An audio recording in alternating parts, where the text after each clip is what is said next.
Dans un mois, les Britanniques se prononceront sur leur souhait de rester attachés ou non à l'Union européenne. Certains mettent déjà en garde contre un grave choc économique. La trésorerie britannique a averti en effet que l'économie du Royaume pourrait plonger dans une récession d'un an, accompagnée de la perte de 820 000 emplois au cas où la Grande-Bretagne déciderait de quitter le bloc européen.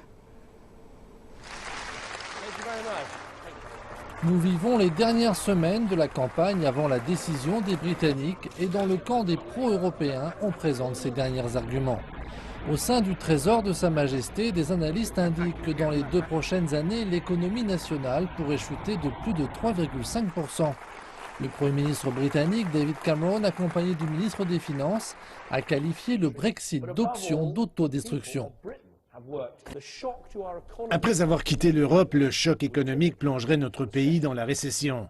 Cela pourrait être la première fois de notre histoire que la récession est de notre fait. Il s'agit d'une option d'autodestruction. La mise en garde du Trésor de Sa Majesté fait écho au point de vue exprimé par la directrice du FMI Christine Lagarde cette semaine lors du G7 au Japon, ainsi qu'à celle de l'Organisation pour le développement économique et de la Banque mondiale. Nous avons passé 6 ans ensemble à gérer les conséquences de la récession sur ce pays.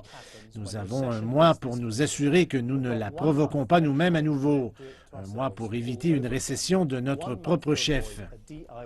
Mais du côté de ceux prêchant le départ, on met en avant que ces arguments ne sont qu'une nouvelle salve de ce qu'ils appellent le projet de la crainte. Parce qu'ils font appel à plus de propagande qu'à n'importe quelle période depuis 1992, quand ils ont dit qu'on ne pouvait pas abandonner le mécanisme de taux de change européen. Vous vous en souvenez? Ici, on semble se tourner vers un maintien au sein du commerce européen, les bookmakers et les sondages d'opinion étant nettement favorables à la continuité.